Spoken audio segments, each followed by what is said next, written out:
Right. We are on. Okay. Hey. All right, so I just do a little sound check. Yeah, feel free to drink. Hey, everyone. We're gonna wait a few minutes. Make sure. Whoa, look at the little button down here. Look at the guy in the box up here. That I didn't expect. You got access to They might even do more ads. I don't know. Okay, I don't think that's gonna work out. Okay, hey, everyone. Sorry, we're just getting our act together over here. All right, let's see, get that done. All right, cool. I'll be able to see the questions on the side. Okay. Welcome back to my channel. This is Michelle for Expat Life Mexico, formerly Afro Expats. And today, hi Lunar, welcome. We have our special guest. We're going to be talking about families with children, mom, dads, single moms, and just kind of life in Mexico, why we all chose to come with our children. And I know Lunar's been on my feed for a while, and she also has a little one or more. So we're just going to talk about where each of us are from and kind of just have a regular conversation about our reasons for coming here, maybe more specifically to San Miguel and how we feel about it. I know I've been here so far the longest, so you all kind of already know how I feel about it, but we're just going to get into that a little bit more. So if you have children or just questions about San Miguel in general, I'm taking those as well. But in addition to that, if you do have underage kids and you're interested in moving to San Miguel, this is a great time to ask all your questions and just see really perspective from other parents. So welcome everybody. Welcome Deborah. Welcome H. Thanks Lunar. Yes, welcome V Fulton. Please, yes, do share the link. So without me continuing to chat, this is Wind Down Wednesdays. And today we are drinking, I don't even know what this is. It looks kind of like a rosé, and it's from Chile. I don't know if you can see that. Sharing. Just saying. Are they sponsors? Right. No, they're not sponsors, but it is Wind Up with this. I like to share what exactly. I've had a few sponsors. I've had a few local vineyard sponsors. So that's what we're drinking today. And then we'll go right into introducing. So cheers. Thanks for coming. Thanks for having me. I'll let you all tell everyone name and where you're from. Who wants to start? Oh, wonderful. My name is Mona Lisa, in West Philadelphia, born and raised on a playground. I spent most of my days. What? Now, mañana, today, I'm here in San Miguel de Allende. And how long have you been here? I've been here for a year and a few months. Yes. By the way, this is the famous Mona Lisa that has done my hair. People ask me all the time, who did your hair? That's Mona Lisa, finally, right? She did. I can do that too. I can take it away. Put it on and take it away. Okay. Hey everyone, my name is Danielle Simmons. I've been in San Miguel since January, originally from Southern California and we moved from Houston, Texas. And yeah, we are here with our two children. My son is 5 years old and our daughter is 10 years old. All right, my name is Elton Simmons. I'm from Saginaw, Michigan, represent. When we moved from Houston, Texas, about January. So yeah, so we've been here, 5-6 months. You guys visited before, because I've actually waved. Yes, so we actually met Mona Lisa last year. Yes. We're excited to be here. We're not home. Right. Awesome. Okay. Well, welcome, B. Bolton. Welcome, Deborah and Ja Amanda. Welcome, everyone. So tell me, what were some of your top reasons, one at a time, Also, Mona Lisa has a little man. He's downstairs hanging out with his best friend Micah. And vice versa. Yeah. Tell me, what were some of your reasons, Mona Lisa, for deciding on San Miguel or Mexico in general? I think most people expect to say like, America is so ghetto, everything that's going on with America, throw the whole US in the trash. But no, we're not gonna say that. For me, I think it was more of a spiritual move. Things were really shifting in my life in the US. I wouldn't say things were horrible. Of course, having a son, you're concerned about raising a Black boy into a Black man in the United States. That's always on the, forefront of my mind. But for me, it was more of a spiritual move. Different things were shifting and aligning, and I kept getting this pressing feeling to move. I thought I was going to move to Costa Rica because I was kind of talking to somebody there, but that didn't work out. And I ended up here. So God sent me here. So apparently I have some work to do here. Just everything aligned perfectly for me to be here. And I brought my ticket within 2 weeks of moving here. And then things started to really evolve. And then I happened to see Michelle, I don't know how, on TV or my phone, the phone is always listening. And I booked a consultation. Don't be afraid to pay that money and book the consultation to reassure and to know and to get that information from someone else here. Because really, moving within 2 weeks, I was really all over the place, even though I have strong faith, like God's gonna hold me down wherever I go, however I go. But booking that session with Michelle really put the surety on everything that I was doing. So I booked the session. She was like, yeah, here. I was gonna stay at Airbnb. She was like, you can stay here. So I was like, that. And here I am.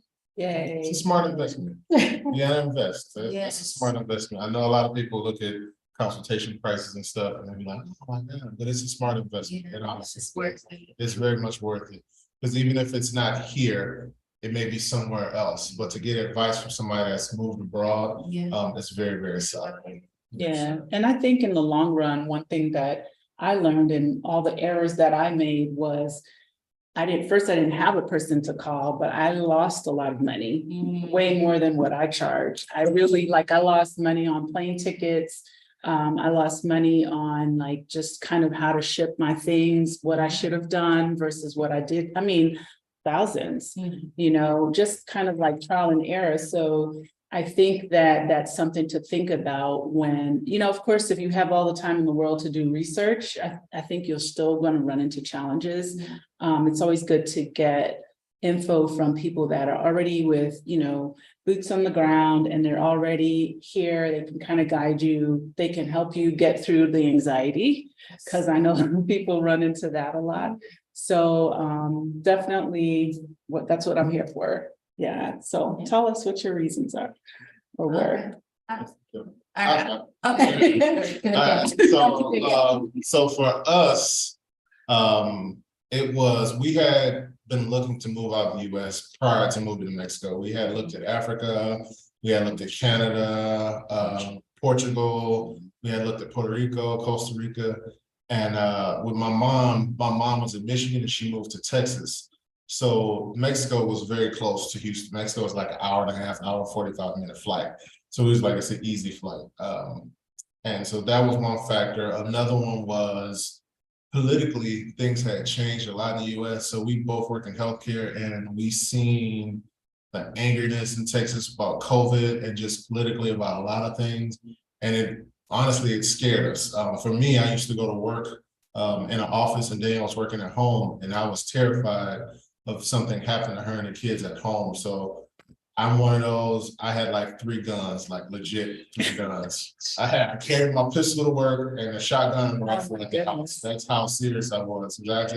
I dreaded getting a call like, hey, something's happening at the house and I'm 20, 30 minutes away and that's with no traffic in Houston. So that kind of scared me. And then we stayed in a nice, super suburban neighborhood. That's all I'm gonna say. I'm not gonna. And so that also was a factor with most of our neighbors were really nice, but things surrounding our neighborhood, sometimes things happen, parades and politics. And we just seen like the ugliness of politics. So that kind of scared us and was like, okay, well, we seen the writing on the wall. 2016, we was like, we need to start shifting. And we had visited San Miguel. And for me, it was the most freeing and liberating experience being a Black man. No one cared that I was Black. I was constantly reminded that I was Black when I was in the US. When I went walking, I didn't wear dark colors. I made sure when I got pulled over by the police, I had a panic attack. I kept telling him, hey, I got my gun in the glove compartment. I got my gun in the glove compartment. And he was like, calm down. And all he wanted was my insurance and my license. So those type of things, I was like, I don't want to feel like that anymore. I don't want to be a hashtag. I don't want to get a phone call about Noah. I don't want Camille asking me what the N-word means at her age. Oh, my daughter, she's 10, my son is 5. So I didn't want them asking me those type of things. So that was one of the reasons for me. Yeah. For me, when we started talking about moving abroad about 4 years ago, I think, well, actually longer than that, because 2016, really, we started talking about it. But for me, it was more like a urgency, as Mona Lisa mentioned about it being spiritual and her just having like this feeling like, okay, it's time to move, it's time to change. I had like a real feeling of like urgency towards probably 2021. And it was really like, okay, we really have to do this. We have to make a decision. The pandemic was really a time of high anxiety for me. I worked remote, but it was still very, very triggering. And being in Texas, like Elton said, like their regulations were not even remotely close to, you know, making me feel comfortable with anything. The school shootings, violence, all of those things just really played an impact on me, and the sense of urgency that we need to go. And I told Elton, I think the beginning of 2022, I said, we're going to be out of this house by the end of the year, or early, you know, 2023, we were. So I feel like God had a plan for us to be here as well. When we visited, we loved it. Like Elton said, our Blackness is appreciated here, I believe, and it was a different feeling than being in the United States. There's so much aggression in the United States as well. Here, everything is just kind of like go with the flow. You know, people are just going about their lives, living their lives, you know, and it's just a whole different environment. And I'm looking forward to my children growing up in a place where they feel free. And that is why we chose San Miguel. Awesome, yeah. Cheers to that. Yeah, yeah. Keeping our kids safe and alive as much as we can, right? Hear that, 100. So let's see who else. Welcome, Monica. Welcome, April. Welcome, John, Marissa, Lorraine. Let's see. We'll get to your questions in a minute. There are any questions here. So, this is my home base. So, I think, okay, so you've been here for about a year. You guys have been here for almost half a year. Can you believe it, right? She's been there already. It's like, bam. Like, what do you think were some of the maybe the stereotypes that you had before you came, and now that you're here, they're like, oh my God, I was so off base, or just anything that maybe, you know, kind of stands out for you? Because I think a lot of people come with things like fear of blah, blah, blah, Mexico, because, and not necessarily comparing it to the US and the gun culture, but more like the cartels. We hear that all the time, things like this, or, you know, how are you going to be received as a Black person? I know you kind of touched on that already, but just kind of like some of the stereotypes that you maybe had and that you don't have any longer. Maybe you kind of think about it. I'll give a good example. Me and Danielle went to the grocery store, and it's a grocery store here called City Market. And City Market is like upscale bougie. It's like Target, the Whole Foods, yeah. So we were walking in the grocery shop, and and security is walking up and down the aisles. Me being from the US and used to people like following me, I'm like, is this man following me? Right. And I was gonna go say something to him, and then I noticed he's actually checking every aisle. That's it. So that was something I was like, oh, nobody's following me. No one cares that I'm shopping. Like nobody, I'm not going to steal anything. I know. Like, he's not trying to steal the Yeah. business. Right. Like, I'm not testing the gummy bears. You don't care. So things like that. For me, I grew up in a rough city. So the whole cartel culture that people talk about, I was like, that really didn't bother me. Our first night, spending night last year, they heard fireworks and she jumped up and got me out. Hey, let me go shot. I was like, gunshot. I had to remind her, like, I grew up in the suburbs. You don't know what gunshots is. And so that type of culture, the biggest thing for me is talking to other people. It frustrates me sometimes. Especially people that haven't really traveled. And it reminds me, I was like that at one point in time, so I try and educate people. That is one of my pet peeves, to hear people talk so bad about Mexico. I'm like, you've never been, especially when you're in places that are just as bad or worse than Mexico. Like people were like, oh, you don't get kidnapped. I was like, Houston is one of the most, it's the top Try to three. kidnap you. Houston is like one of the top 3 places for you to try in the US. And so things like that, I was like, it just kind of frustrating. When they had the kidnapping in Mexico, everyone was calling me. I was like, oh my God, y'all okay? Y'all good? I was like, my last week living in Texas and Houston, a lady killed herself and her child. That was literally around the corner. No one called me. That was all over the news. So I'm like, so now I'm in Mexico, you don't call because you heard something like miles and miles away from me. I was like, that's not happening. So those type of things frustrate me, but I try and kind of just educate people about that. So that's one of the myths, like it's not as bad as everybody made it seem. Now, am I cautious? Absolutely. I'm cautious because I grew up like that. I just grew up like that, always being cautious, and my head is always on the swivel. But it's still more framed than when I was in the US. People with crime is different. No one is looking at me because of my skin and want to act on that violence because of my skin color. So that's a huge difference. That's true. That's a great point. Because I think, you know, we as Black women, we don't experience as much trauma as Black men, you know? So like when you were saying you got pulled over, I wouldn't have responded that way, but I could understand that fear. You know, they even had people teaching classes on what to do if you get pulled over as a Black man by the cops. That's full on panic attack. vanity. And I can understand that. I can totally understand that. So how about you? For me, I think just in general, most people, if you're in the US and you have not traveled abroad, you're in a bubble. You feel like the US is the best that there is, as good as it's going to get, and you go other places just to like vacation.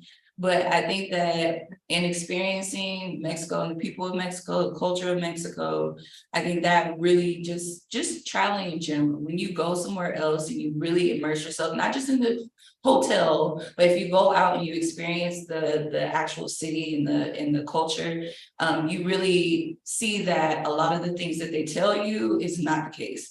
Like the people, everyone that we've met here, have been so welcoming, so nice for the most part. They embrace us. In terms of like crime, that did happen when we first got here, but more so I was more scared because I wasn't educated on just what to do in an emergency in Mexico, right? So if something did pop off, something did happen, who do we call? What do we do? That really was what I was really mostly scared about when I heard the fireworks that I thought were gunshots. What do we do if something is popping up? Where do we go? Who do we call? But I think that that's the biggest misconception. I think in most of brown countries is that we hear that it's poor, we hear that it's dirty, it's disease ridden, there's so much violence, and you're going to get murdered at some point in time. That is what we are taught in America, is that you better stay here because this is the best place. But like living here, like there's so many more things that I think we are able to do.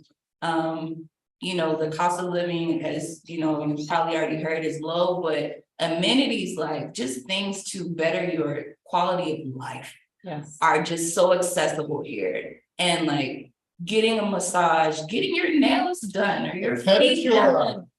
It's like I'm not gonna show $20, $25 to get a manicure, pedicure. They had like a deal at the place not too far from us. It was like, It's 300 pesos. yes, For mani pedi. yes, Yeah, that's like it's like 20. $15, $20. It's ridiculous. Like there's so many things that you can offer your children. Oxtails are cheap.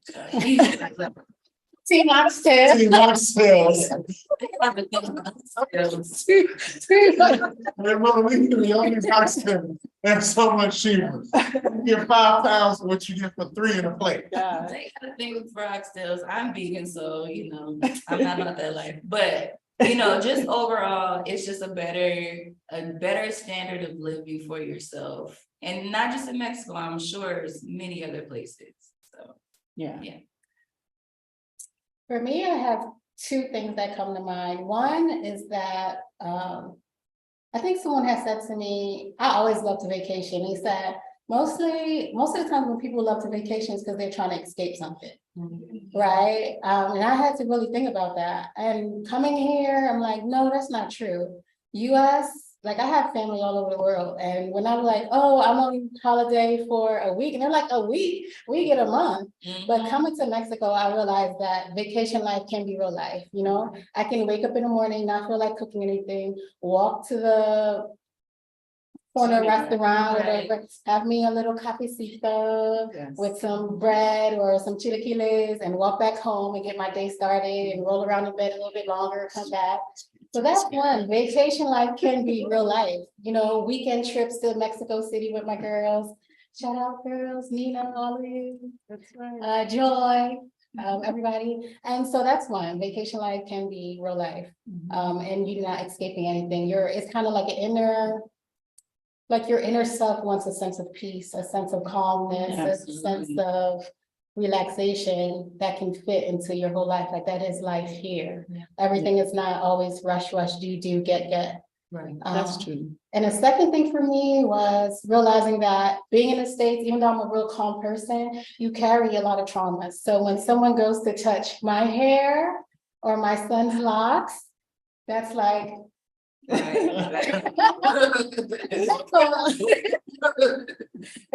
And so I have to really realize it's not coming from a place of slavery, Black people are animals, let's pet them, let's touch them. It's really a sense of, we don't really see beautiful, like I've heard so many names, like beautiful names that were referred to, muñecas, like my little dolls.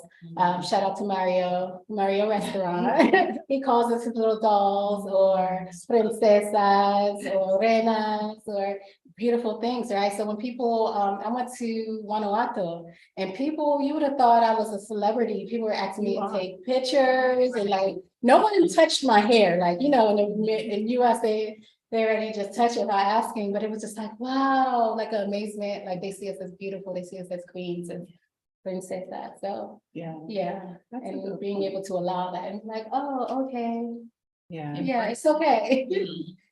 Yeah, I think, we all have stereotypes. I know mine I just was still very afraid of someone like coming in my house, also not like trusting the place that I lived in, because I've never lived here, or I had never lived here prior. I traveled to Mexico, never had any issues. I went to Oaxaca a lot, stayed on the beach, was very remote, never had issues. I mean, there were times when we would leave our door unlocked because it was just very remote. The neighbors were always super helpful. But I think coming here, because I was bringing my child, and because there were so many naysayers, all I kept saying was, if something happens, they're going to be like, I told you so. So I think I had like this thing where I was just like extra, careful. And also I was carrying a lot of baggage as well, of anxiety that I had when I was in the United States from sending my child to school. Like that was like my biggest anxiety, was always worrying about some crazy person coming and trying to shoot up the school. And I just like realized, all right, I can start shedding like those layers. I always say that, like, it's sort of like we start blossoming and we turn into kind of like a flower because we're like a little bit like, oh, we're coming with all this anxiety, all these like concerns and fears and stereotypes and things like that. But I remember the first day I sat down at the gazebo right in Jardín, which is the garden or park right in front of the church, which you guys, if you follow San Miguel, you know the church. And it was just such a sense of calm when I sat there. It was the first time in like years that I didn't have like this thing where I felt like I needed to look over my shoulder. And I sat there and my son was just playing, you know, with a bunch of other kids, and he was running into the little gazebo thing and just running around. He didn't speak the language and he just was so relaxed and having a good time. And I remember thinking, oh, there's such a sense of peace, you know? And so that for me was for sure like one of the stereotypes. And me being locked up in my house, I know I've said this before, where I was living on the second and the third floor was what made up our townhouse where we used to live. And I was on the third floor, door shut, locked up, sweating. It was hot. And I was like, someone could put a ladder. Okay, we're in a development with security. Maybe someone's going to put a ladder and try to climb the height of ridiculousness. And I remember I told one of the ladies who had been living, Stephanie, been living here for a while. She laughed so hard. And I was like, what? I'm just trying to be safe. She's like, Michelle, open the windows. Literally, those are her words. She's like, oh, yeah, get some air. So, Making like a cookie. right. So it's just one of those situations where, I had to get comfortable with being in Mexico, in San Miguel, in this part of Mexico, because I was very comfortable where I used to visit, but I had never really been here to live. So that was definitely a stereotype. Yeah. I think Mona Lisa hit it on the nail. What's Hit the nail? Hit the nail on the head. She said the peace. I think all of us that sense of peace. Like I just felt a sense of peace being here. I remember the first day I'm walking out and the police was walking and he waved and I was like, oh. And it was two guys. They were always working on cars and every day me and him spoke. It was like, hola, buenos dias, every single day. And I would just walk. And I remember in my neighborhood, I used to go get up and walk to exercise and walk. And I used to make sure I had my ID. I didn't wear dark clothes, like I said. My headphones weren't too loud. I used to make sure I walk in areas that were very visible. So if something happened to me, somebody would know is on a camera or something. People passing by me in their cars, microaggression. I get on the sidewalk, I'm walking the street. I can feel their car by me. So all that, but when I was walking here, I was walking out, man, and people, I'm the person that I will speak. And shout out to Damone because he taught me that, like, speak to people. When you see people here, speak to them, and they're gonna speak back. And that was a sense of I always get you know who's American, who's a local when you speak and they don't speak back. That's true. We say that all the time, and when I say we, the collective of the ones that live here. Because we see a lot of other people that visit and we get excited. We're like, hey, and then, we get the head turn or the look away. And we're always like, well, they must be visiting. They're not. They're just visiting and they're just acclimating or whatever. But we're all about being Smurfville. Yeah. And if somebody screams out you out the window, that's me. I will scream, Black people!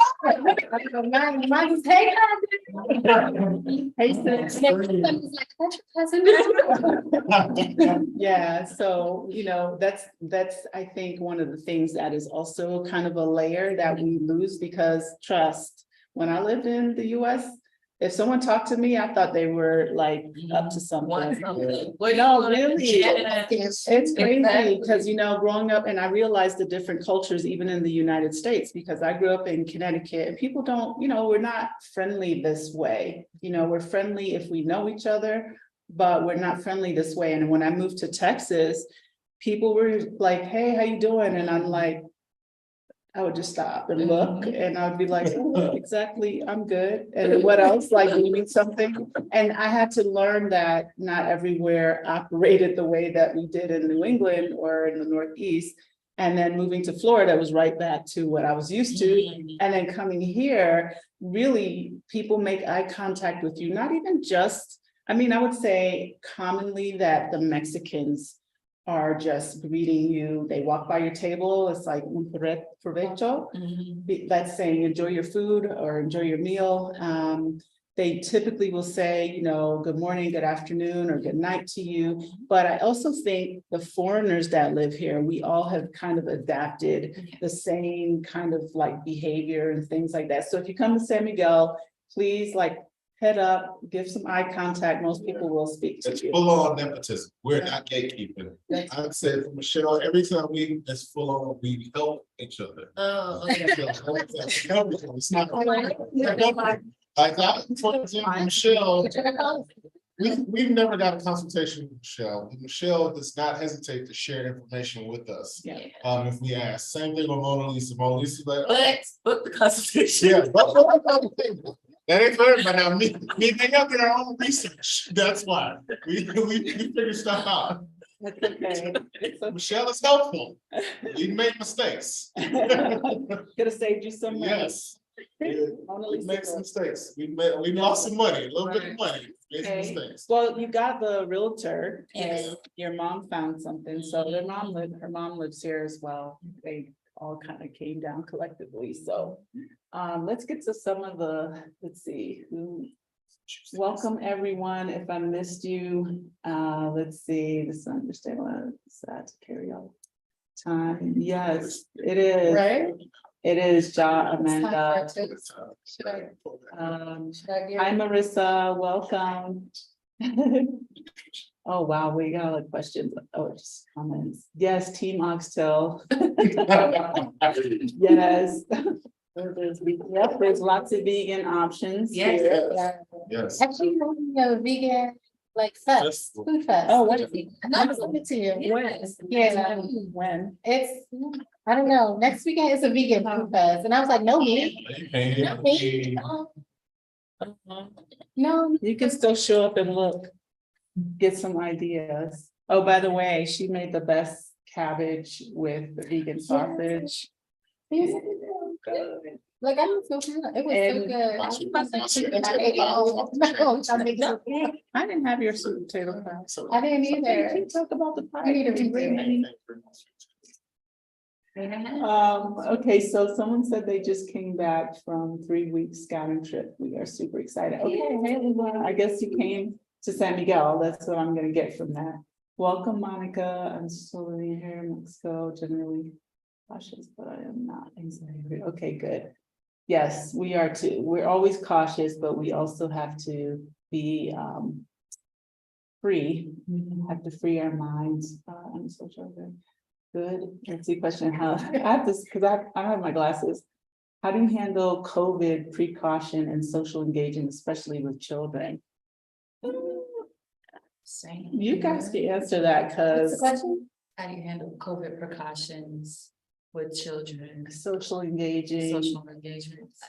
I mean, it's all about your comfort level, you know what I mean? Like, we're vaccinated, you know, our kids are vaccinated. And it's really, you know, people wear masks, you know, if you, you know, want to wear a mask, you can. It's not a mandate anymore. And I don't believe it is in the US anymore either. But yeah, Mostly what we do is like inform each other. If there's a sick child, right. we won't have that play date anymore. And I know my son, like if he's sick and we go out, most likely I'm gonna keep him home, but if we need to go out, he'll wear a mask. Right. But that's if he's sick. Like right now, we're pretty much Open. open to Yeah. everything. But if someone within a circle around us gets sick, be like, hey, you know, Hunter's sick or Noah's sick. And so we just take those type of precautions. Yeah. because- Well, it's more allergy stuff, like it's. Yes, allergy. Yes, I know. That we Yeah. got sick, just sitting at a restaurant with someone eating, and Yeah. it dropped pollen the entire time we was there. Yeah. And we got really sick, and we ended up getting the whole house sick, because it turned into like a cold. Now, I will say, when we first visited for our discovery trip, we caught COVID, like early, like when we first got there. Y'all caught COVID. I was out and about in the streets. I was walking every day. They caught COVID. I was the only Didn't have person any that did it. symptoms, but he probably had COVID. But yeah, we caught COVID. early on, like maybe like a First. couple of days in. And, you know, we were able to, what did we do? Y'all stayed in. We stayed in the house. We didn't go anywhere. I was, You I was know, in the Hardee's. yeah, they got I Uber Eats, we were ordering, things like that. Until we tested negative. Yeah, because I was one of the people who brought like 20 COVID tests with me when we came to visit. Yeah. Because I was just like, I'm like that anyway. But yeah. So until we tested negative, we were pretty much in, didn't really get to explore. That was last year. That was last year. That was March of last year. No, February. yeah, Yeah. yeah, it was March of last year. Mhm. Yeah, March. yeah. Beginning of March. Mhm. So what's Yeah. Yeah.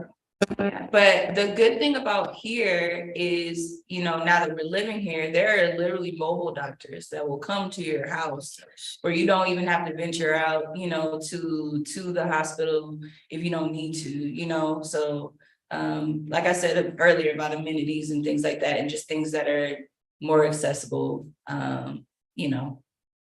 So hope that answered your Regular question. precaution, I would say, wash your hands, hand sanitizer. There's Yeah. still like a lot of hand sanitizer around, hand sanitizer. And wash your hands. Those are probably the biggest things that'll help you out. And I will say that I feel like Mexico is more conscious of like health standards and things like that. When we went to Cabo in 2021, like you go out, if masks were required, they had like the little bleach things that you step on to clean your shoes. You had to use hand sanitizer to like come into a place, like those Serve things. yourself. Exactly. They closed their Yeah. kids club, they closed the kids club. Yeah, That's they a were- big amenity for the resort. They're very conscious Yeah. about it. And they schedule. More so than Texas, for Our sure. COVID test going back based on our flight, they scheduled our COVID test, and they're very conscious of it. Same thing here though. Last year, the place we were staying at, a property manager, he scheduled our COVID test before we went back to the US. Yeah. And the COVID test, they came to the house and did the COVID test and they gave us the results, and we just had the results with us, so we took our flight back. We can give it to the airline. Okay. I got COVID in Micah last year. We caught COVID as well. And yeah, it was just a few days. We went to the doctor, did our tests, they gave us a bunch of stuff. And within 3 days, you know, we're kind of better. But I can say I was impressed with Mexico when COVID started. You guys weren't living here at that time. I was so like torn because we all didn't know what was going on in the world. And I was kind of torn between, do we just get up and go back to the US? Because I didn't know how Mexico would handle that situation. And the first thing that I did was I pulled Micah out of school. And this was before I think they got serious about what they were going to do. And I remember talking to the principal, like, okay, what is your plan? I was like drilling them. And I said, okay, well, I'd rather Micah just stay home. Can we do, you know, the homework and school stuff at home? And they said, yeah, they were like really cool about being accommodating. And, you know, we'll get into like the school stuff in a minute. But one of the things that I can say is that they really pulled it together. They really shut it down. Everything was closed pretty much in town except essentials. People were required to wear masks, I think, way longer than it was required in the US. Because I remember flying in even 2020, like the end of 2020, and there were places where you didn't have to. I mean, they were kind of still opening up in the US. So I was in Florida, but as soon as like you got on the plane and things like that, even coming back to Mexico last year, I had to wear my mask and things like that. So They lifted the mandate on planes way too soon. People were sneezing and stuff on planes. I know. COVID, and I was like, "Give me a mask." We still wear masks. yeah, Yeah, I still wear masks. yeah, it makes sense. Even on the bus, we did the bus in December. We got sick because there was someone on there coughing and hacking for 17 hours. So someone asked, okay, how long did you take? Okay, that was different.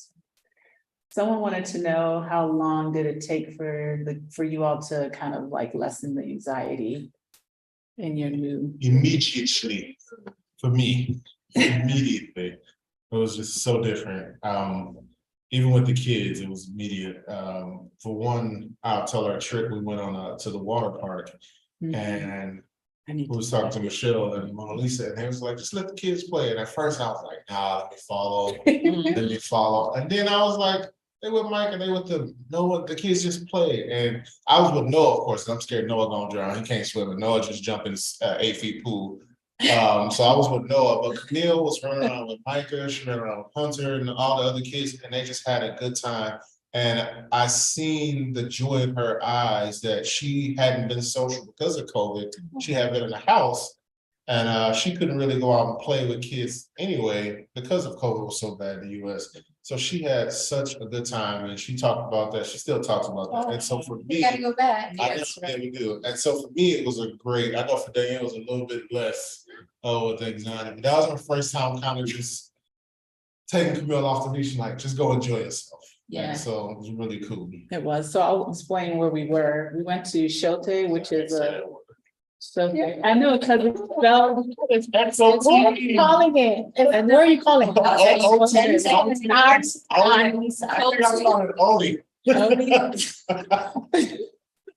Bear with us. The exercise.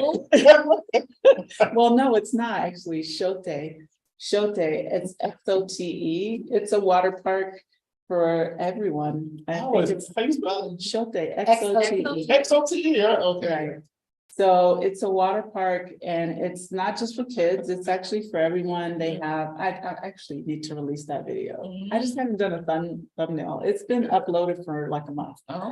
Anywho, Micah's school had like a day outing and I just was like, oh, let's invite everyone. And we all went and hung out. It's really cool. It's such a nice place for families to get together. They have, I think they have areas, yeah, you can barbecue. We have picnic table. Right. You can bring your We brought food with us. food, you can, well, you can sneak liquor in. You're not supposed to. So I didn't say Can that I out loud. disclose that I've been there without my son? Oh, yeah. Absolutely. It's not just the And kids. the performance was fun though. Shout out to Brianna, even though she left me. Free. So it's a lot of fun. They have water slides, they have pools, they have a kitty area, and then they have like a more of like a bigger kids area. Yeah. They have a restaurant, bathrooms. It's a really nice place. So if you're interested, look it up. I'll type it in the chat. It's a great place to go and hang out for the day. And it's a full day and it's not expensive. Everybody say it. I want to hear one of the people say. Shote. You don't trust my pronunciation. I do. It's hard as that. Shote. It's the X. It's the X for me. Well, no, I don't know why, but it's Shote. And then there's Shilitla. Okay, well, we'll talk about that another time. Yeah, Shilitla. It's a surrealism park in San Luis Potosi. Anyway, we'll keep on our subject. We'll talk about that after. So do you want to answer that question about just kind of like dropping the anxiety? Oh, anxiety.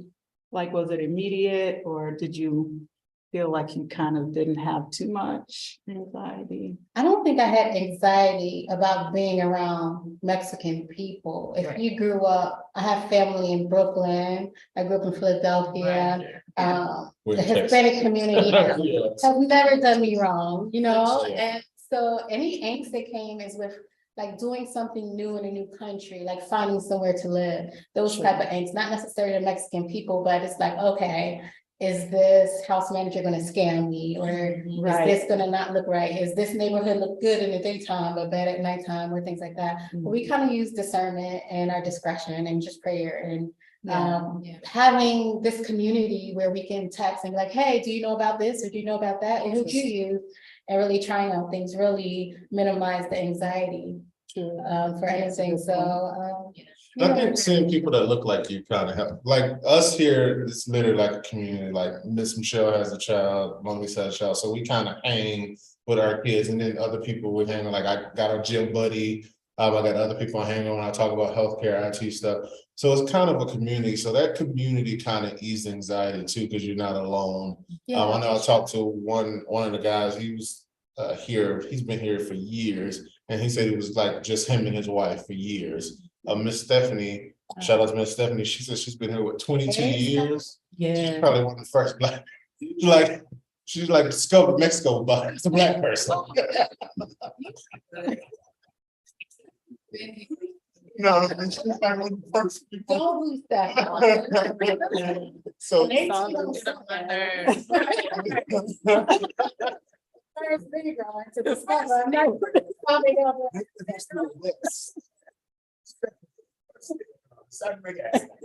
She has been here for a while.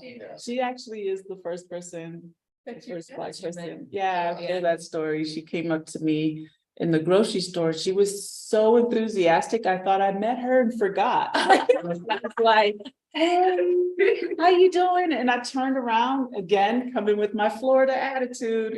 I was like, hey, and then I paused because I thought I met her and forgot or something. I was like, there's no way. And she was just so nice. And we talked for like a half an hour and exchanged numbers. And yeah, the rest is history. Yeah, so Stephanie's been here for a long time. So definitely ease anxiety. I mean, Yeah. you see people that look like. Yeah, that for kind of that sure. happens a lot too. Yeah, I think too, it becomes a little bit more like, oh, someone else had this idea to kind of get out, right? Yes. That get And it's a out. real sense of community. Like a lot of times when you stay in the US, you don't know your neighbors. Your neighbors could be black and your neighbors could be Hispanic or your neighbors can be white and you don't know them. And you've lived in the neighborhood 10 years. Like we didn't know everybody in our neighborhood.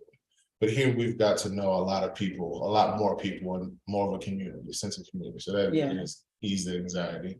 Yeah, Yeah. I think so. It's an interesting town because it's not tiny. It's not like, population of 1,000. Right. It's almost 200,000, but somehow we all still kind of like find each other, we see someone on the street, we're like, hey, how you doing? Ancestors are guiding us to each other. So speaking through us. Okay, let's see, what did we miss? Okay. We got that one already. I need my glasses. The foreigners that come to. Okay, so they said that generally the foreigner, they want to know. Foreigners that come to live are generally wanting to assimilate, or do they want to colonize? Ooh. That's a great question. Love kids. And then wait, and then. Right? We love kids. And then on the second part of her question, she's like, can you all speak about the experience with public versus private schools? Okay, so we'll talk about the school part and then the colonizing, if that's how do you guys? feel about that? School part. School first. We can't really speak on school yet. I can talk about the school, Yeah. but you can Yeah. talk. You can start and then I'll follow up. Okay, well, so we have tried several schools here since we've been here since 2018. First grade, we tried 3 schools, and I talked about this. There is a school video out there. If you are interested, you can find that on my channel. But the first year, I think the challenge, if I had to kind of look back at the experiences that we had, was more so my expectations were not quite meshing up with what the schools were offering us. I think I just I went in thinking, okay, I really want Micah to learn the language. I wasn't so worried about him academically. I was more concerned about him learning the language because I figured once he knows the language, then he can learn in either language. It doesn't really matter if it's math in English or math in Spanish, he'll get it. So I thought the first school, which is called Academia International, I thought that they were going to kind of pull him out of the classroom every day for the Spanish portion, but they did like a full immersion, which was not good for us. I know some people are like, oh, they'll figure it out. They'll just, throw them in and they'll figure it out. But yeah, I don't know. I mean, I feel like it causes a lot of Anxiety. stress because kids are mean, they're kind of mean. And I think that it just didn't work because that's not what they were doing. And I noticed in his first, right, well, And the thing is you can't, they can't defend themselves. Right. So the other kids are talking a million miles an hour in Yeah, Spanish. she didn't teach Micah the cuss words. Well, it's not, well, Micah doesn't, Micah's so like, Gentle. Right, yeah. light. I'm like, you can let a Good kids. little out if you need Our to. kids are so much better than yourself. Right. Yeah, I know. I'm like, don't cry about it. You gotta Be about it. Yeah, so yes, bring out your island boy. That's what I tell him.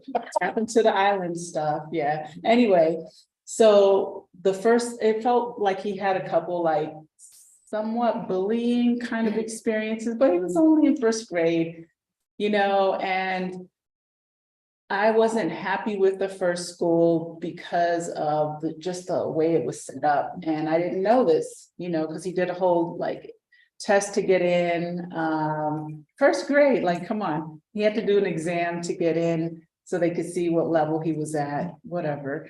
And then I took him out because I wasn't happy with it. And I went to Newland. I don't know if you've heard of NWL. Okay, that's the one that Powell and Joaquin, all those kids go to. Went there, was very, very structured. It's also it's a nice campus. It's bilingual as well. I don't know, it was just a nice school, like looking, Yeah. but yeah, there were just kind of everything in a box, and I realized that it wasn't a good fit. So that was school.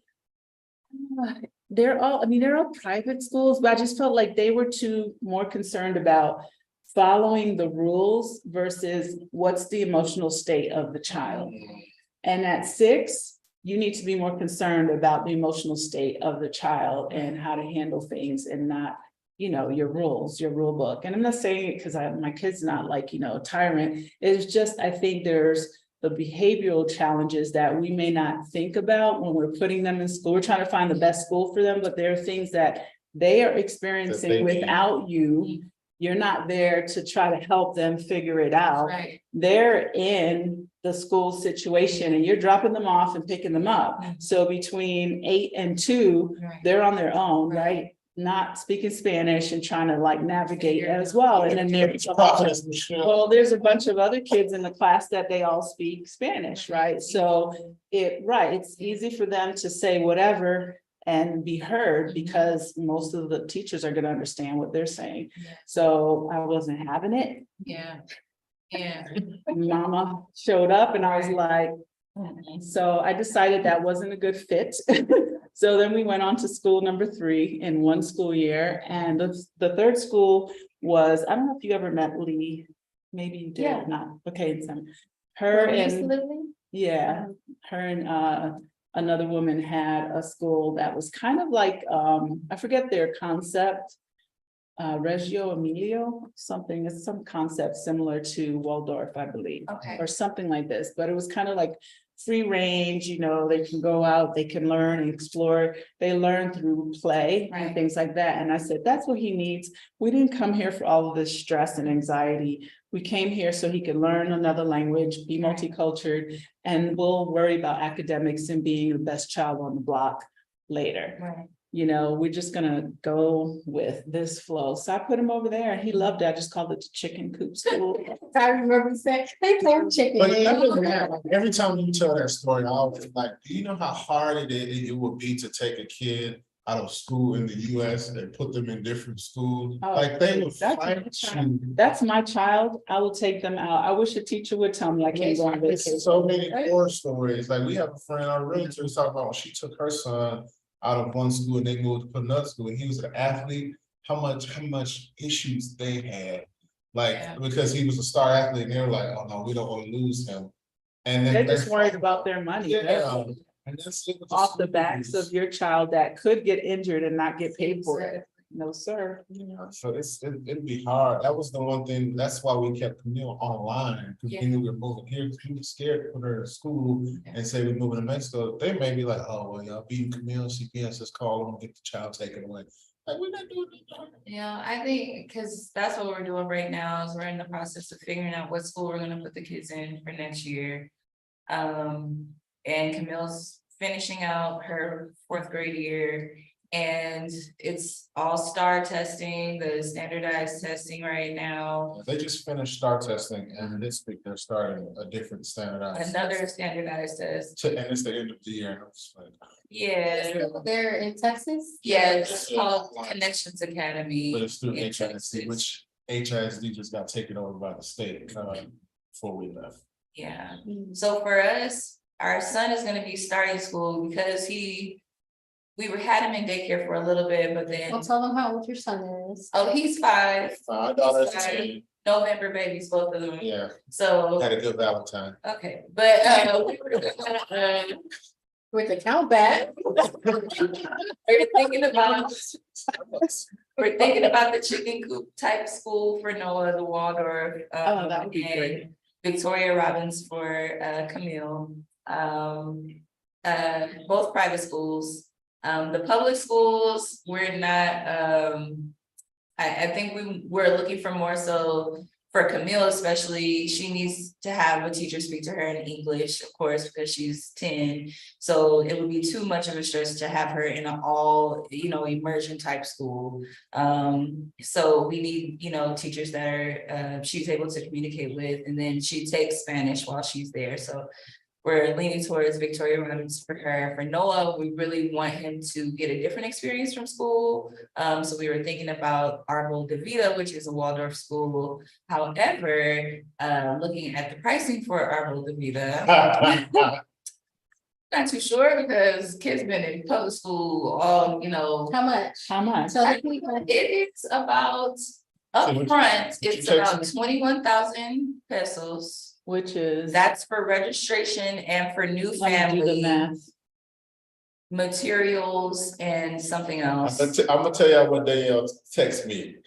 She said, I think Noah should go to Alta Ball School. Mhm. Arbor de Vida is too expensive, 2,100 pesos up front, 21,000 pesos up front, Which is Then- $1,166. Yeah, and then that's 6,000 a month. and then 6,000 And- pesos a month, And no 6,000. transportation is that's it, included. girl. and that's. So we would have to pay for transportation also. So it's very far out, you have to get Shit. transportation. It's a no for me. Yeah.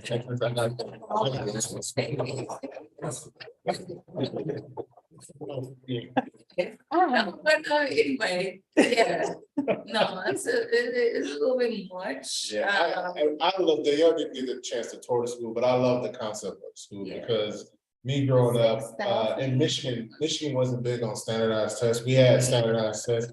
My mother said now they are, but we weren't big on standardized tests in Michigan. So we had the Iowa test of basic skill, but it was very free reign. I learned a lot. I was in the president of the science club. I played football. We had a nursery that I helped rebuild at my high school. In middle school, I think I was doing, we used to have this thing called the Science Olympiad, which it was basically all the schools came together and you did a different subject.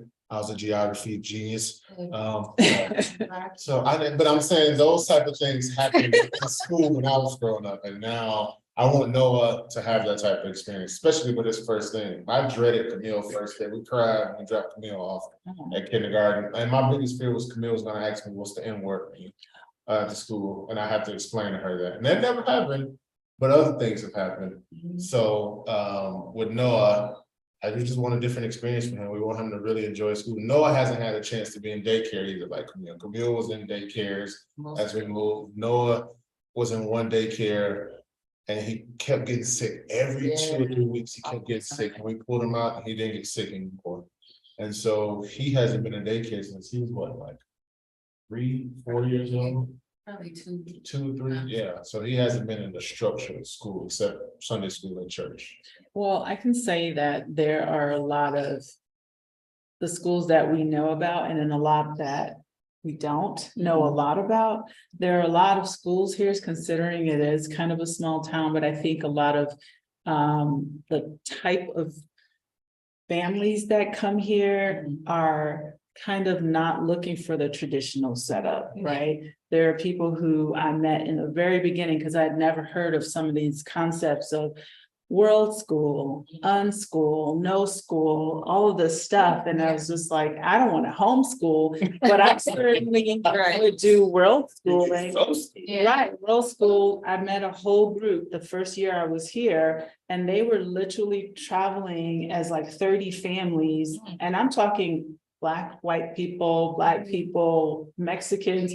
And they were just moving around, and they would meet like in certain cities, and they would hang out for 6 or 7 weeks. And I mean, they had kids that spoke 6 languages. Wow. And I was just like, what? I'm jealous. behind. Let me catch up. You know, so the point is I learned about a lot of these more unconventional things. It's not for everyone, but I do think it opens your mind to what exactly is really like good for you and your child. You don't have to follow, you know, the yellow brick path or road. You can just say, you know what, this is what works. And that's the reason why I was okay with kind of moving Micah until we found what fit. And even in that, because of the pandemic, we had him at Atabal. I liked it there. That was a Montessori situation. And when COVID hit, they just weren't equipped to do online, even though they tried. But I realized that my child wasn't really learning. And so I was pretty much like, you know what? Let me find a teacher. That's an option as well. And I went online. This was also, I want to say he was in half of 3rd grade, December of 3rd grade. And I was just like, I'm paying this money out for him to go online, and he's not learning. I remember asking him, Micah, what are you guys doing today? What are you working on? And he would be like, I have no idea. Literally on Zoom. The kids would like be doodling on the screen and stuff. And I was like, how does that even happen? And then I said, you know what? I am not going to get to the end of 3rd grade, spent all my money, and he didn't really like advance, you know? So I went on Facebook during the Christmas holiday, and I said, I'm looking for a math tutor for an X amount, right? X amount of hours per week. Because in the back of my head, I was just like, I'm going to piece his school together. I'll find one teacher that knows how to do this, one that knows how to do that, one that knows how to do this, and I'll just put it all together. And Miss Judy came on. I found her. She was like the 5th or 6th person I interviewed. And she taught as a teacher for 30 years in Texas. She had just retired. And this is the kind of city we live in. And she said, oh, I'd love to meet Micah. And I was like, okay, you know. So we went over to her house, and she did the assessment, Texas assessment test for him for 3rd grade. He did not do well. And she said, don't worry, I'll have him up to par by June. And she did. She whipped him back into shape. And I mean, we were going there, I wouldn't say initially, 6 hours a week. And that was school. 6 hours of Miss Judy, 3 hours of Miss Martha for Spanish, 2 hours of robotics, and whatever else. So we pieced it together. It was like a lot of running around, but it worked.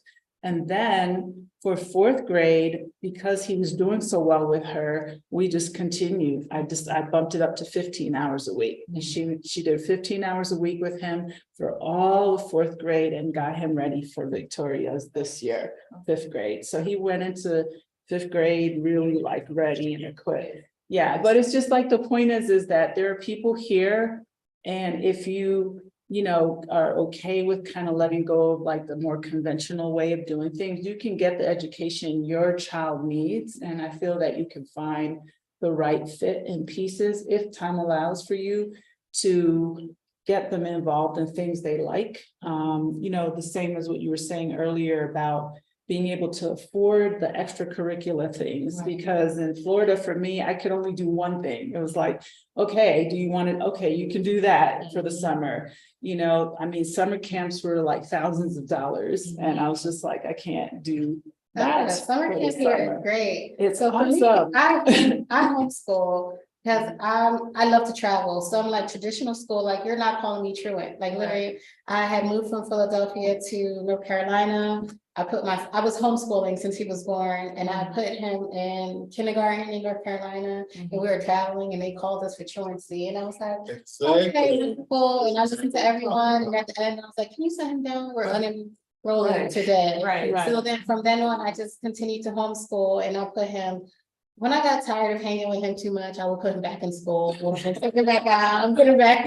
But here, as soon as I got here, I got Michelle's tutor for Michael, the Spanish. I think the second week we were here, he got private. Spanish lessons twice a week. And then I continued to homeschool. Well, first in North Carolina, I unschooled him. Once I unenrolled him, I unschool him. So many states you can unschool, which means you don't have to register or anything. But in North Carolina, once he turned 7, I had to enroll him in homeschool. So unschools, you can do what you want. Then you homeschool, which you have to register. And then, so while I was here, I was homeschooling. But summer camp was about $250 from 8 a.m. to 1. And it was a Spanish only camp, but by this time he was getting lessons and he felt comfortable with it. And I knew a lot of the instructors there were bilingual. So if it was at some point he couldn't understand something that was vital, they would be able to communicate to him. And he loved it. Yeah, I remember. Yeah, he loved it. I was like, We got Jesse, and Jesse's program is great. It's just Sundays we're always gone. We are. We miss it. No, you should, I'll give you Miss Martha's contact. No, she had Miss Martha.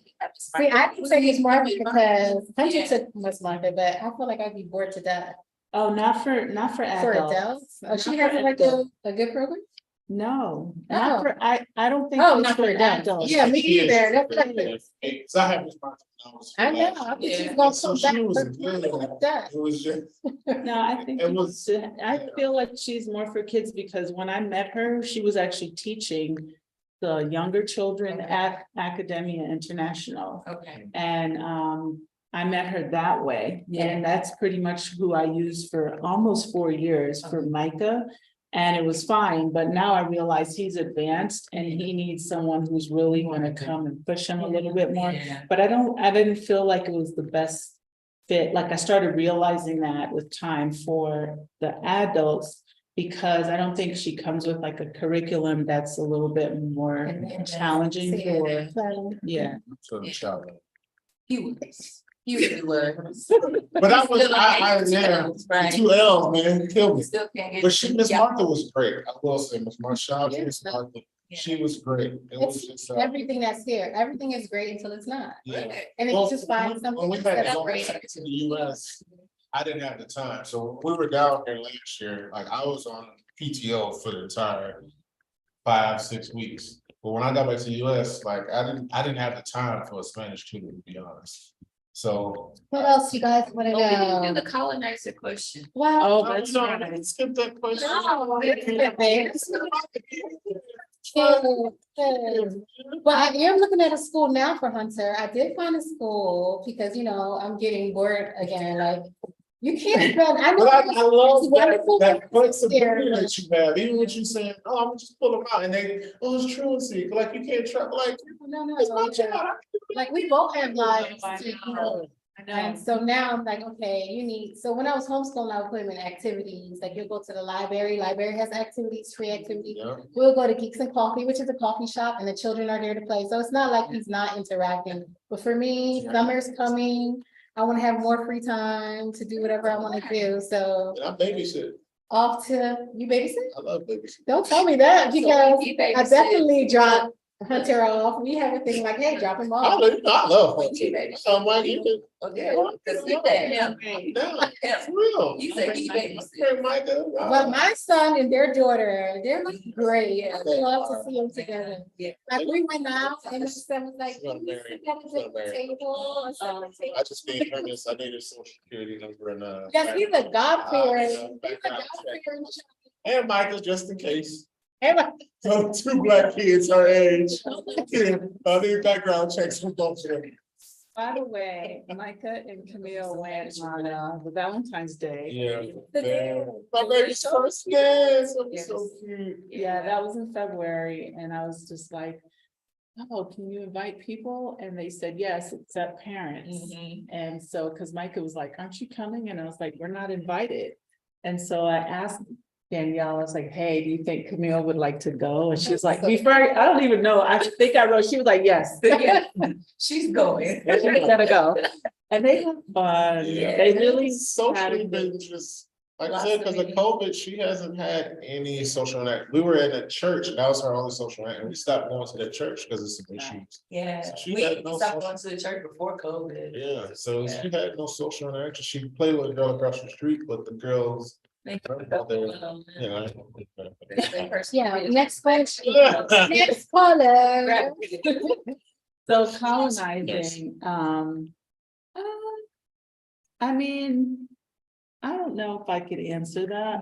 Go ahead. You go. Oh my God, I'm not going into. I'm gonna Okay, say, so question was, there are precedents.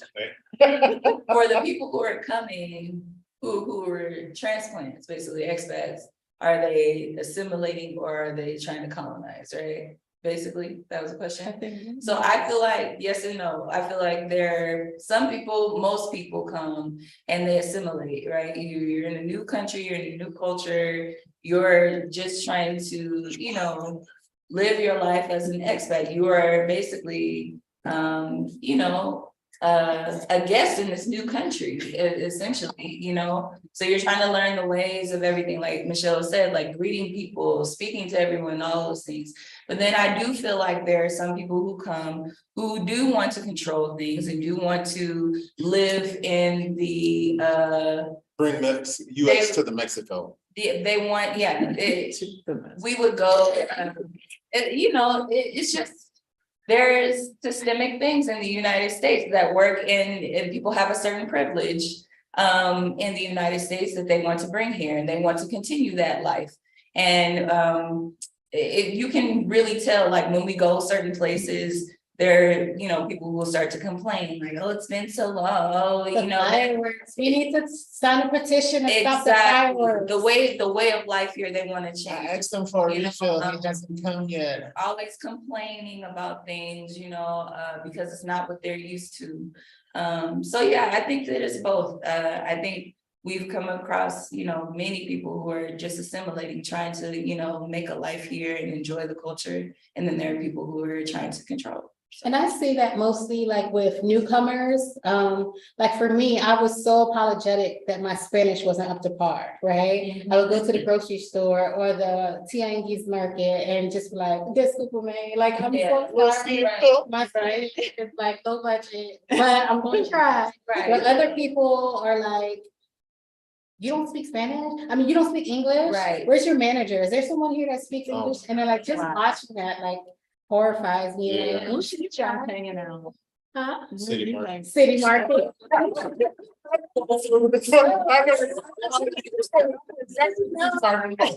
It's like two girls in City Market that speak English, if you don't, they'll go get them and they'll come help you. Otherwise, you have to speak the language and, Let's try. It'd be let's so try. simple too. Try. Just know the basics. No, thank you. That's true. I always say walk with grace. I tell that on my show and in my consultations and things I'm talking about. I'm always like, walk with grace. Like, you're in a foreign country and no, they're not expected to act like you, bow down to you, serve you, speak your language, just because you talk louder in English doesn't suddenly make it understandable. But they're not And deaf. so I always just say be as courteous as possible. Now, every now and then you got to go off. Because I do have to do that every now and then. And I thought she was gonna rip me off. Well, Taxi it driver. depends, because I've had, some people every now and then where it's been challenging, I know what you're talking about. but overall, not what. I'm I missed sorry. it. We're just saying the cab driver. The cab driver said, cab driver cost me 100 pesos a day from La Comera to the house, and I was just like, it's 100 pesos, but it's supposed to be about 70. 60. When he said 100, I was like, 60. I thought you was gonna say 60, but I just gave him 100 pesos. Where today? From La Comera to the house, to Ellen County. But okay, so this is a lesson that I learned recently Teach us over here. is Throw it in the window and run. wait, a Mexican person told me that. They were like, oh, just as you're getting out, just give them what you have. I was like, no, I can't do that. They might run me over. So one thing that I learned recently is ask the price before, okay? Because I forget, because most of the time it's within reason, okay? But I'll tell you about my corn last week. So here's the corn story. So last week I went to my favorite fruteria, which is a vegetable and fruit place, and they have everything. And this one in particular has like fancy stuff. They have arugula and edible flowers and all these things. It's actually really cool. That It is doesn't, nothing wrong with Samita. no, it's Because not. they have all rotten fruits on the wrong. Oh, no. Well, it depends on the day. That's I just it. said, yeah, Right. No, so this one in particular, they have stuff and I go there, I buy things from my rabbit, I buy stuff for our house, et cetera, et cetera. So I go and I'm like, all right, I got all my things. And then I'm on the back of, I'm heading out and I see this pickup truck, and on the back of the pickup truck is like yellow corn, right? We don't see a lot of yellow corn, right? There's a lot of white corn, which is really hard and not sweet. and not sweet and The crunchy. elote be disappointing me. Yeah. Yeah, so I got all my things, I'm walking back to the car and this pickup truck is literally throwing ears of yellow corn to the lady into the bag. She's throwing it in the bag, he's throwing it off the truck. And there's one corn thing like this, and I'm like, oh, yellow corn. So I go over and I ask him, hey, I would like 5 of those. And he's like, oh, you got to go inside to buy it. And it's like, okay. So I go in, not thinking anything of it, because I literally had a few bags, 2 big bags full of stuff that I got for like 200 and something pesos, which is great. So I'm like, I want 5 corns. He cleans it up, puts it in the bag. I'm like, gracias. And I go to pay for it. It is 110 pesos. Okay, that's for 5 corn. And that is like about right now, probably $7. You know, they grew that corn like this. Okay, I was mad and I was like, you should have asked the price before he peeled it off. This is the assimilation and So- colonization part that's real. Because we know prices are cheaper, you be like, I'm paying Yeah. that much. So the point is she even showed me the receipt and I was like, ooh, it's the caro. She's like, yeah. And it was what the price was. It wasn't her making it up. It was what it was. But my point is I've asked the price before they clean it up and put it in the bag. Cause I was about to say, oh, you can take that Oh, back. I stay doing that. I'm like, oh, you clean it up for the next customer. Girl, I went home and I made a fish tea soup. We're trying You to don't learn have from fish Lisa. too. Lisa be like, hey, you said this was this price. Why? You know, why this is greater than? At first, when I got here, it was like, it's Mexico, it's okay, it's Mexico. No, it's not. okay. But that's so stupid. It's It's not okay, my God. When we first got here, we used to always, if it was 70 pesos for the cab, we would just give them the 100 Oh, pesos. No. Now we like, what change? 8 pesos, what change? For the next time. Yeah, now Uber will tip Uber. Uber is cheaper, but it's sometimes it's Cause hard. Cause I think it's more, like, what is it? Like, it's a part of the company, so each individual can't charge whatever they want. It's like what the company gives you based on what the company deems is the price, right? So with Uber, yeah, you give them a tip because they really aren't making a lot. Yeah. The taxi drivers around here, yeah, it's a monopoly. It's a monopoly because every now and then I'm just like, okay, here are the perks of living in San Miguel, but here are also the perks of living in an actual city Right. where Uber works. And, you know, you can get Uber Eats and all these other things. And here it's a little more challenging because. And people feel like this even with money. They're like, hold on now. 'Cause True. you know, like us, at first we were like, okay, and then now we're like, give me some money back. Actually, for me, it really wasn't like a penny pinching thing. It was like the principle. Yeah. If 100 pesos is not a lot for me, it's $5, but the fact that I know it's $3 and Right. you're trying to dead on, like, I was gonna tip you that anyway. Right. Yeah, exactly. Yeah. That's exactly. Like, Yeah. Yeah. not getting nothing, but That's yeah, true. it's a colonizer question. What else, guys? What do you want to know about the cherries? Right. Cherries. It's cherry. Sharon, let's see, let's try, like, so San Miguel. Signing on. Okay, thanks. Welcome, Carol. Welcome, Toa de la Cruz from Monterrey. Hey, Monterey. Hey. Okay, so Amanda said, reading between the lines. That's interesting. Established and try to change. Yeah, trying to change the culture. It happens. It happens.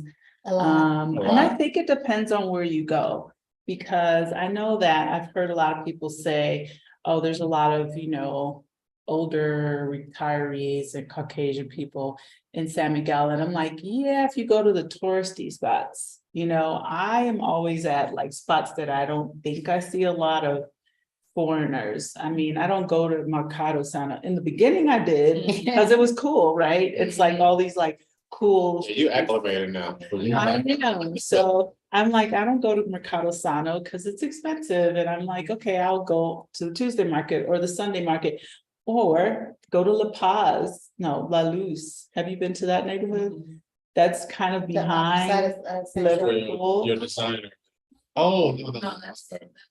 It's Well, that's what we met the girl about the immigration. That neighborhood. That's right, Jessica. Yeah. They have a market on Saturdays. So the same guy that's at the Tuesday market that sells chicken, he's there. He's the one who told me about it. Can you make some On pretty Saturday. barbecue chicken? Which one?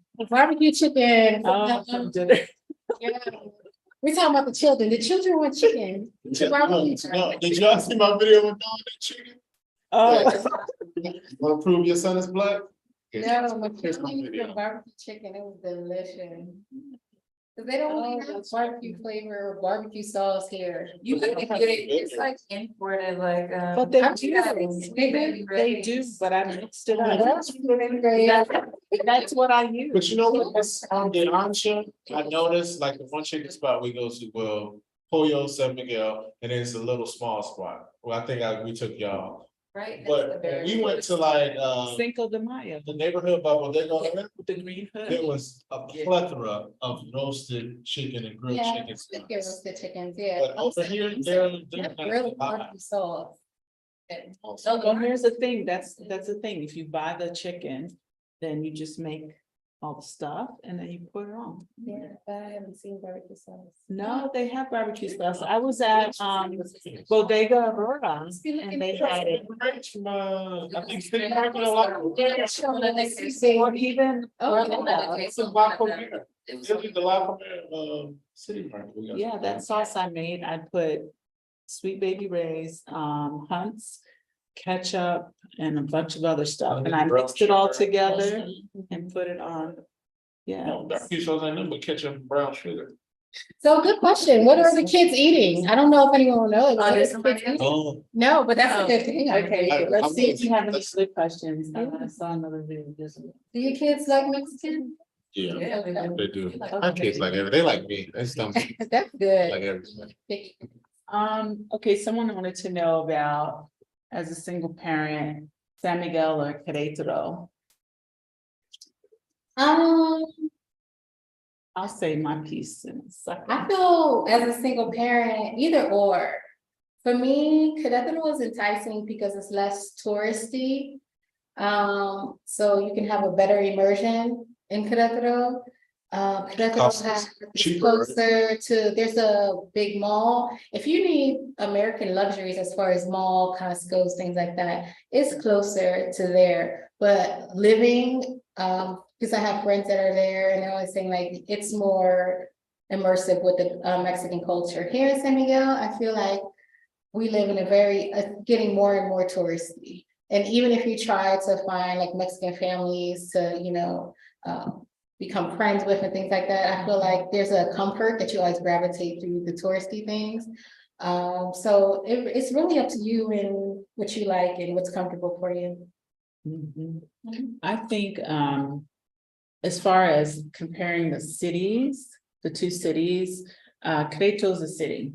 San Miguel is a wannabe city, right? And in a good way, it's a big town. It's like it's a small city with a big attitude, I think. there's a lot to do here. There's a lot for kids to do here. I think the appeal of San Miguel is that it's easy to make friends. When you're in a bigger city, you can feel sometimes, unless you're super adventurous and you just constantly go out and you know how to connect with people, I think that Querétaro can be a little bit more challenging. You can feel a little bit more like a fish out of water. San Miguel, I think it's like if you showed up at any event, you're gonna meet people, and if you show up at an event that has children, you're gonna make friends that day, and you can get phone numbers that day. And it's not necessarily just us, it's everyone that has a child. So because we've moved around over these years to different schools, I pretty much know someone who knows someone or know them, period. And it's that kind of town where I think it's easier to make connections, but Querétaro, I think, does exactly have all the amenities. There's Chuck E. Cheese, there's Playtopia, there's GameStop, there are malls. There's so much to do there. It's also, I can't. Chuck E. Cheese is like. That's my first job out of college. Whack-a-mole. Assistant manager. Last year, and I was like, I literally was at the table and I was like, I'm in Chuck E. Cheese hell right now. Get me out of here. I was like, y'all cashing these tickets, let's go. I cannot, so, no. I do want to try the other place you told me. We didn't get Like a chance. Playtopia. And by the time we got there, it was time to go back. It felt like. Yeah, Playtopia is Right. cool. That's like a kind of like a wall climbing place. It's right at the mall. And it's at the mall. It's at Paseo. Mall went to Paseo. It's here. They don't have Playtopia there. I know, it wasn't nothing there. Oh, okay, I was just Yeah. shopping.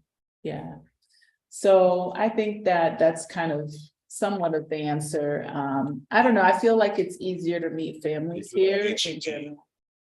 Yeah, they have I think there are two of them, actually. They heard- have- Really? Grocery store. Rumor has it supposed to be going to HEB Where is it? Everything That is secret? next Burger King. That space by Burger King. Across the street, the one that was, Next to it. You know, it's like that whole empty lot. oh, where they put that wall up. Yeah. I wonder what they're building by the hospital, a little further up the road, like going away from La Camera. Anyway, I don't know. We digress. Well, yeah, because today I went to Querétaro and I was like, I'm gonna stop really quick. I stopped at Walmart just to get some glasses, because the one here doesn't have a lot of stuff. Yeah.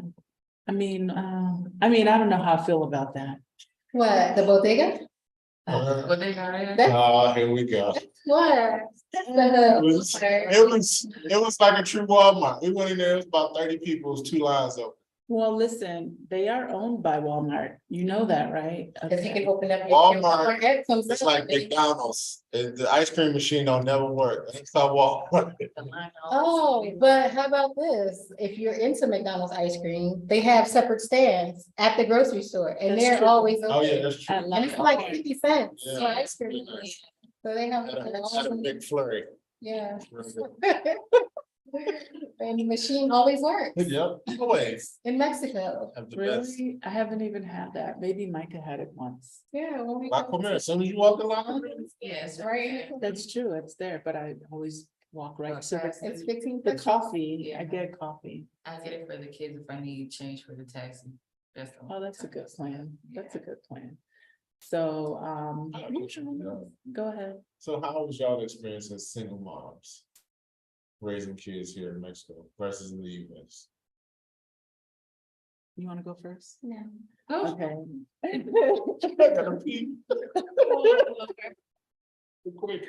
No. I'll go first. For me, it's been good. I mean, I was married and now I'm not. But for me, raising Micah here, one was always my game plan, to raise him in another country. I always wanted him to learn another language, but one of the things that I find here that I didn't have when I was living in the US is a good support system.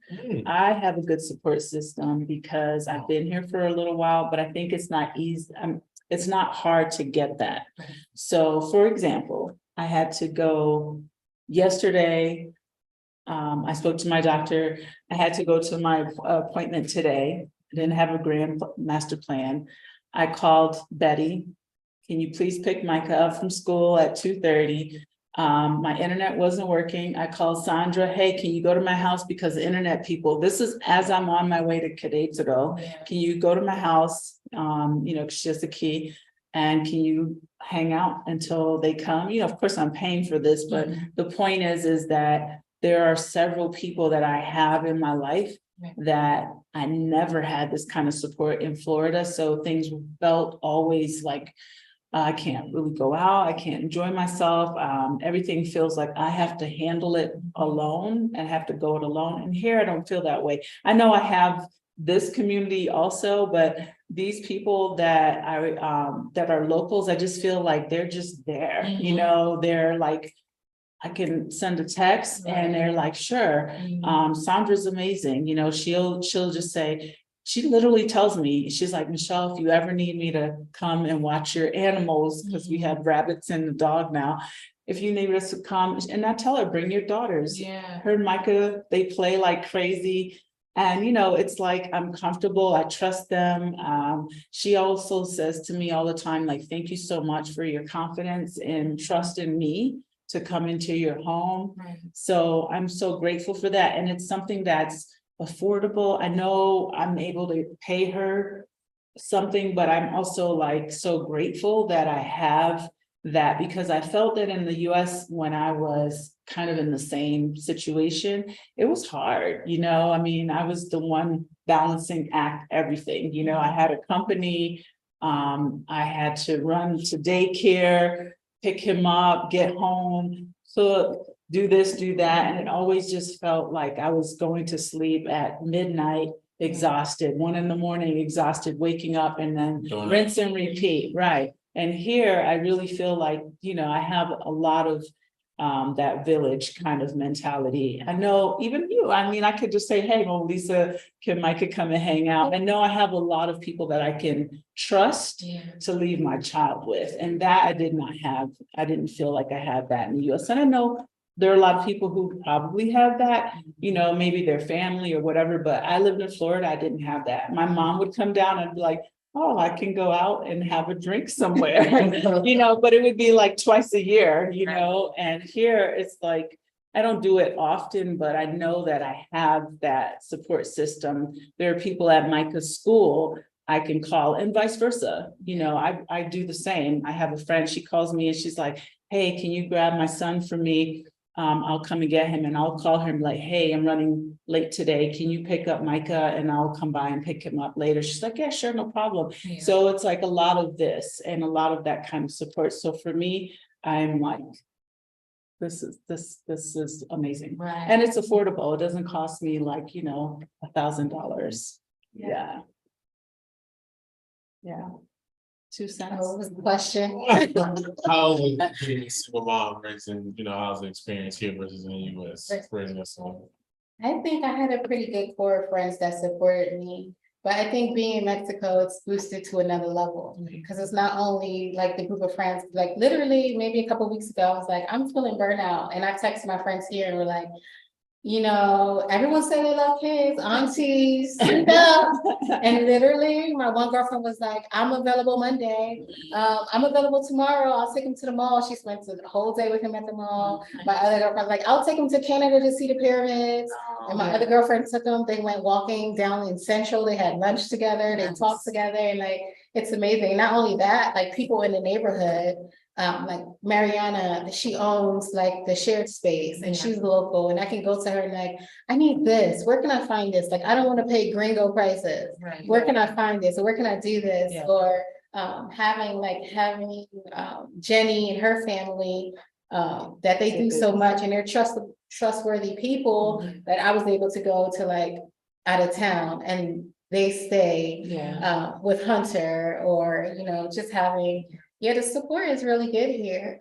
Outside of that support, what else? I don't know. I think things are easily accessible to get to. We get on the bus. Like in the States, you wouldn't find me caught on the bus, and my stilettos. Like, we're here, we get on the bus. He knows how much it costs. He knows where we're going. He's taken more of an active role, I would say, as a son, because things are more compact, more accessible, so that helps me too. I'm having a more active child and having a space in a community and environment that allows him to be that way. If we go somewhere, I don't have to keep an eye on him. Yeah. Like, oh my gosh, we're somewhere where there's other children playing, there's other parents, or if I'm with other friends with kids, they're looking out, I'm looking out. So it takes a little bit of the pressure off, I would say. Yeah, I mean, I think there's definitely village mentality here. I Yes, think I have the advantage for us being a couple, because it's like if Daniel goes where I'm like, oh, I got the kids. And if I got someone, she like, I got the kids. And then we have my mother-in-law. So like tonight, my mother-in-law is watching the kids. So I think we don't have that survival. hey, I think mom is ready to mingle. Always, because I'm always sacrificing, because I like chilling with kids. I'm a kid person. I'm like, come on, let's go. Even like, Y'all hear me? I'm like, let's go. I am. Damn, I'm the Designated babysitter. sitter. I will be like, I got it. Go ahead and enjoy And yourself. that's not my testimony. We're gonna be. Yeah. Now, when I want to go somewhere, it's like, all right, this is my day. I'm gonna go somewhere. That makes sense. That's fair. Right, and I feel like we, with the community that we talked about, is like, we're looking forward to like meeting other parents and meeting other people like that, because we don't just want to depend on my mom, 'cause she wants to live her life. So Yeah. too, so that's our goal, is to, form that community. And it's out there for sure. We know it's there. We just gotta make those connections too, Yeah. Well, someone asked about being a single parent with multiple children and how much money does it take to move? I feel like that's a Book a consultation type of question. that too, but I feel like I always tell people it depends on your lifestyle. It depends on, I wouldn't say so much, the age or how many children. I think it's more about your lifestyle. I say that a lot because a lot of people will say, oh, San Miguel is too expensive. I want to live somewhere less expensive. Now, yes, it is more expensive than other Mexican cities or other Mexican towns or areas. Way cheaper than the US. But it's still less expensive than the United States. And I also think too, that if you make the adjustments that you need to kind of try to fit your budget, it's possible, it's doable, but I do think that there's a lot to figure out. So I wouldn't give you a full on, it costs this much to live here. It all depends. Like if, for example, if I had to cut things out of my life, for example, Micah not going to Victoria's Secrets. Oh my God. I know you're talking about the semi-annual sale. right?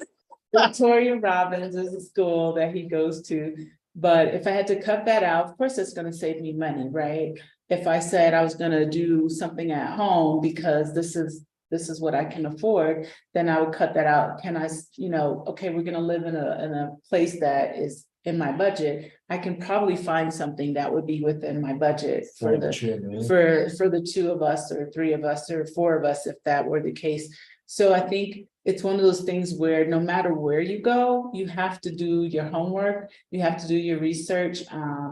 I can't say that there's a dollar amount on how much money does it take to move, because it all depends. Are you bringing furniture with you? Are you getting rid of everything and you're just hopping on the plane? Is it just the cost of the ticket and then getting a place to stay? There are a lot of factors. So if you go to expatlifemexico.com, you can start with downloading. There's like a free download where you can get like a move abroad checklist. And I think that's a great start. Go to my channel, you'll see all of the information that I put out there about moving. There's one video that I did recently about what does it cost to live in San Miguel or Mexico. Yeah, and there's a lot of details there about my personal costs, but if I had to say, could I cut back on some of those things? I could, do I need to live where I live? Not necessarily. There are other options where maybe it's a little, my budget isn't way up here, but just saying like, as I self-assess things and move forward, I know that I could probably save a little bit, just depending. So again, it's choices that we all make. And I think that's where you have to start in terms of cost and stuff like that. Schools, if you want to be a teacher, teach your own child or get something online, you can still save. So yeah, that's that. I will tell you, a lady asked me this the other day on our page. If you have a toddler, get that expensive stroller, that one that's the outdoor stroller, get that cheap stroller, and cobblestones, or keep that up. Get that stroller with the rugged tires. You'll be okay. Right. Get that cheap stroller. Or you can do how they do here. They make them walk. Right. Yeah. And I walk it out. they'll be like, This lady oh, asked me on really? our page, I got two like little babies. And so what should I do? I was like, you can manage. But I was like, walking ain't gonna You be don't no see good. too many strollers here. No, because there's cobblestone and Yeah. the sidewalks are Doesn't literally. make sense. We had one of This thing. these jogger strollers, like the expensive strollers. Yeah, with the big thick tires, like a mountain bike. It's like a mountain bike, a stroller. So that's a perfect stroller for here. But I don't even think that would fit. If you're in Central, it's not gonna fit. You're gonna have to have Pedro get a car tire, switch out. I want to Or put a child inside and roll them down the street. Right. Right. Oh my God. Just tell you, they be bold, they be down the street. They'll be okay. I'm gonna scratch that one. Like that. We don't go babies here. But you edit that out. Oh my God. Let's see, someone said they were heading over for the first time. B Scout first trip stop is Cancun. Would love to connect with Expat there as well. Second trip, San Miguel, Maryland. Okay, sign up, Okay. Carol.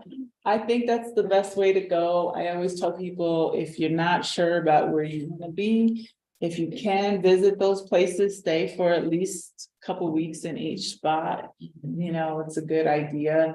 We love San Miguel. I love San Miguel, but I always say it doesn't mean it's for everyone. And what a lot of people don't know, there's no beach here. Oh, Yeah. yeah, we're There's no beach in the mountain. That's right. That's right. So that's a misconception. Yeah. Everyone thinks beach, Mexico Beach. Yeah. That's great, though. I love the weather. The weather is pretty. That's true. No beach. Yeah, there are no beaches. A lot of swimming pools. Yeah, like a lot of the developments. Yeah, there's hot springs, there are. Shote.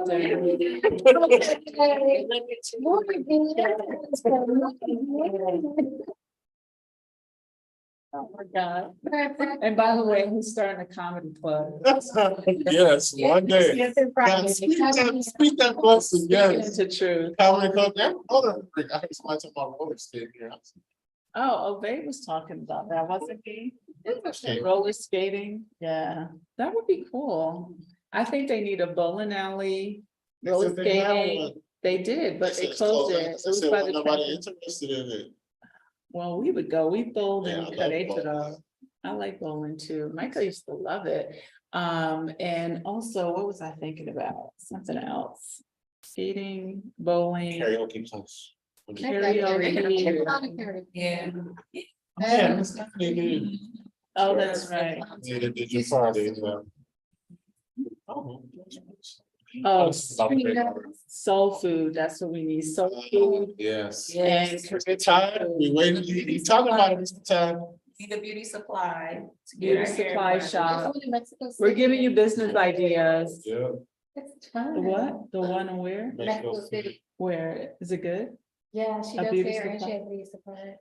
Oh, I think I saw this, the African braiding or something like that. Okay, it's gonna come up on his phone because I'm sure. It you is soul food place, so me, So. Mona Lisa don't have to cook oxtails, so we can just go and get oxtails and go home.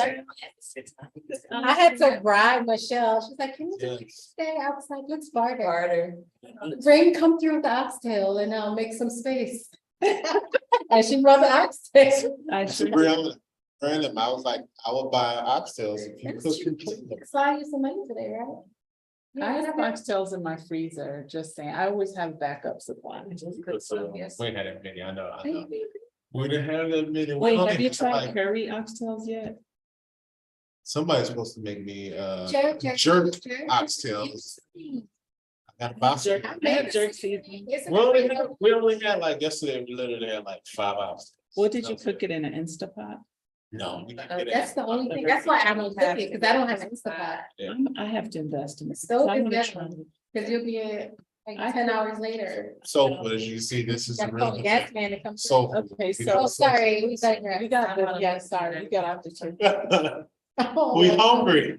Yeah. Yeah. Okay, so we're gonna wrap this up, but I wanna say, what do you guys like foresee for your children and yourselves, and what do you like kind of doing here in San Miguel? Because I think a lot of people want to know about earning money. We're not talking about money, but I know that Danielle sings, she's amazing. Elton's. I'm getting into the community property management now. I also have an OnlyFans page. No, I'm just kidding. He's starting to see pictures.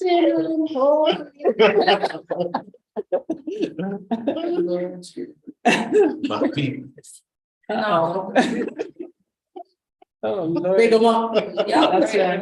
for me, We are. Yeah. Sister. That's the main thing about San Miguel, the creativeness. You will be creative. You gotta learn eventually. Me and Daniel worked in healthcare, IT, and you make a lot of money, but you get burnt out very fast. You see it. For me, I worked in management, so I've seen a lot of things that was just really disheartening, especially with COVID, the cut of staff and stuff. It was just integrity wise, I just couldn't take it. So They don't care. They're only worried about their money. So that's it.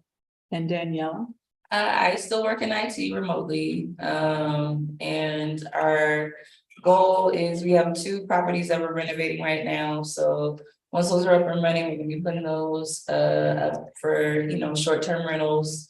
So eventually I won't have to work in IT anymore, so that is the goal.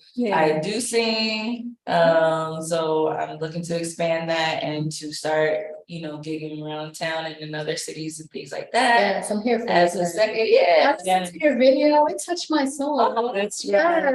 So, Right. I was like, she is a great singer. Oh, Sure. thank you What's your so page? much. Oh, so our page on YouTube is Our Family Exodus. Yes. And also on Instagram. yeah, Um, that's our together page. She has a singing page, Danny be singing, and Danny is the boss. I'm Elton Simmons on Yeah. Instagram. So Okay, you you watching Danny sing. Yeah, I'll be watching Danny sing. I had a nasty joke. Oh, we love So you for the cheering. It's for the children. PG-13. Right. What else? What do I do? Before here, I was a public health specialist. I volunteer in Healthcare staff. Healthcare. I've been doing some volunteer here with that, but to hold me over here, pretty much I've been freelancing. When people ask me what I do, I say I live my life. I have brunch with my friends. Right. And I enjoy the birds chirping in the morning, but That's really, I've been freelancing with graphic design. And I have a paint and sip business that I do. And what's it called again? 50 Shades of Paint. You can Okay. see us on the gram at, what is it? 50 Shades.SMA. Not that 50 Shades, it's Right. 50 Shades of Paint, but 50 Shades.SMA. You can see I throw paint and sip parties at local restaurants and some private parties. And that's been keeping me afloat here until I decided what else I wanted to do. Oh. So I'm Haitian, shout out Stock by Sale, right? I do everything. I got 10 I'm jobs. doing everything, not that I like to do hair, but it was a need here, so I started doing it here. That's So right. our girl Jamaica, shout out to Jamaica. Jamaica. She just opened a salon yesterday, so we'll be migrating my clients over to her, but I'm Yeah. still available for those who need. Yeah. My Just wanna crochet. come over. Who wants to? It's the girl. It's the house. Wait, no, no, that's right. No, I am so grateful because you hooked me up with my crochet twice. I had never, not twice, the 2 styles. two styles. Yeah. I had never done crochet before, and I had them, and you were like, I can do Yeah, crochet. I was like, yeah. and I love them. And then Jamaica, who recently came to San Miguel, and her little salon is so cute. Yeah. I went and got a natural hair consultation, and she was very thorough, and she's actually a licensed stylist, right? Yeah. Okay, got that right. So, Yeah. yeah, that's right. And I'm going to her on Oh, what's her Sunday. page? We should give her a shout out. No, what's her page? Bliss Bliss Braids. Braids. And Bliss Beauty Braids. I Exactly. believe. okay, wait, I want to finish yours first. Okay. Yeah, right. Oh, yeah. 50 Shades dot SMA. So on Instagram, 50shades.sma. Okay, 50 Shades. They out here whooping at the paint siblings. We're gonna have that. So yes, coming soon, we're gonna do a whip and sip. Now, make sure you have a safety word. We're gonna do the whip and sip. What's You a have to whip give and the people sip? what they want. We're gonna make whips while we're sipping. I am so there. So we're gonna have that. Yeah, you can come too. Men came too. Wait, let me know who's gonna be the one that I can shine. Okay. So, yeah, so 50 Shades of Hay, check And me out. Because What's I'm about to mute for, what's Jamaica's? I was just looking at it. Bliss braids, Bliss braids and luxury. Bliss Beauty or Bliss. Okay, we'll put it out there. I'm going to her on Sunday, and I'm going to get a weave. I'm so excited because I have not had my hair weaved for over 5 years. And I used to do that often, so. So you're gonna be giving Mexico life, some more life. Bliss They're Braids. gonna and like Walking Beauty. out, Miami has. Donde es mi They get Shelley? in their hair. All right, what's her website? Bliss Braids and Beauty.com. Bliss braids. And So yeah, we're making the community here. We're that's making it right. happen. So bring your talents. Beauty.com, bring your talents. We need some food up in her. There's space for everyone here. There's space for everyone. Literally, makeup artists. Makeup artists. It's not a yes. competition. We're not- It's not, it's still not a competition. I think we all need to support each other. Yeah. That's why I bring you guys on and I talk. By the way, I had Elaine and Dina on last week. They Oh, came yeah. through my relocation. And Elaine wrote me on Monday and said she got her first client because I posted her thing. She's like, Michelle, someone contacted me. So I'm just like excited because, you know, we're growing and I'm really happy to see that. So anyone else has, you know, stuff to share, like, there we go. Share your OnlyFans. Oh, that's for another Damn, show. Damn, be so mad. So listen, Spicy in Mexico. That's right. Oh, wait, maybe we'll do a dating one because people keep asking me about that. Stories. I know, you have Stacey stories. has stories. Stacey Okay. has the best stories. Okay. we're I gonna- got some good stories too. About what, my friend? About what? Back in the day, Oxtails. Oh. Team oxtails. you know, Tinder, but Tinder like oxtails. Uh-oh, we don't Yeah, talk about- so dating here is a story. Yeah, we'll talk about Yeah, dating stories. eventually. Anyway, thank you all for coming and Mucho thanks for all gracias. your questions. Sorry if we missed anything because we were in our own little zone. Please be sure to hit the like button and subscribe if you haven't already. Next week, I'm not sure what our topic is yet. I know we have it somewhere. I'll ask Stacy, but we appreciate. Or let you us being here. know. Tell them to let you know what they want to talk about. What Let you me know. want to hear? We're Yeah. here. I have a few things lined up, but we'll definitely add it. We'll talk about dating. You guys can come back and talk about dating. I say you guys because I'm not dating. Why not? We can talk about that 'Cause too. I'm- It's hard when you married. No I te have gusta, time. Jose. No te gusta. Who's Jose? Okay. You would know, you would open yourself up to Jose. Amish, I'm What? So he's trying to hit me out. He's like, yeah, that's you over there. I'm like, he's giving me churned butter vibes. He's churning me. the doctor, the doctor at an event last Doctor at the week. fair. Oh, on Saturday? Yeah, Oh, she had me dying, Cherry man. butters. Oh, my Sure it was. He's on. Hair, his hair was Made perfect. the shirt. The Superman suit over I didn't there. even It's cute, notice. though. I was there, but I didn't notice anyone. Exactly.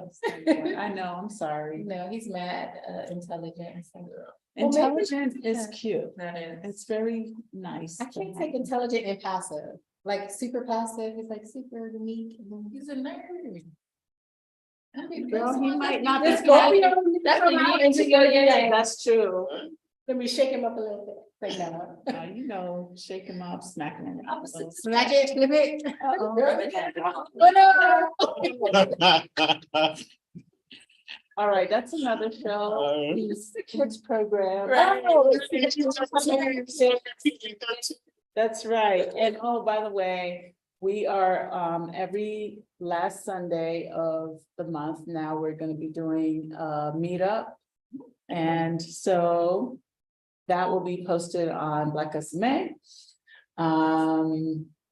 Yeah, that's it. What else? I was gonna say something else. Well, That's it. The children are here, they're playing. we are going to try to do a kids thing like this. That's me. We'll have to see, do we pre-record that? Yes. Do we do it live? Well, yes. We haven't decided yet because, yeah, you know, our kids are a little bit, they're all They person. don't have Chick-fil-A. Right, exactly. Yeah, we thought Red Robin. that might be one of the upcoming shows in a couple of weeks. So anyway, thank you all for being here. Once again, if you need any information about moving to San Miguel, book a strategy session, Expat Life Mexico. We also do relocation tours at casaelm.com. There's a whole list of all of our events for this year, and even I think some things for next year. There are vineyard tours and things like that. There's a lot going on. These ladies have their thing going on. We all are trying to do our thing here in Mexico, but we're all grateful to be here. So, and we're grateful for everyone who tuned in and will tune in. So feel free to drop questions in the comments even after. I'll check them in a couple days. And hopefully my internet's working because it was out for a couple days. And that's it. Have a good night, everyone. Thank you so much. Thank you, guests, for being here. We love the kids. That's right. That's right. We're happy to have our kids here. We're gonna be like creating legacies and keeping it moving, right? All right, ciao, ciao. Let the stream, that's the algorithm. Of course. Yeah, I don't like to watch it because it feels like pressure. There it is. We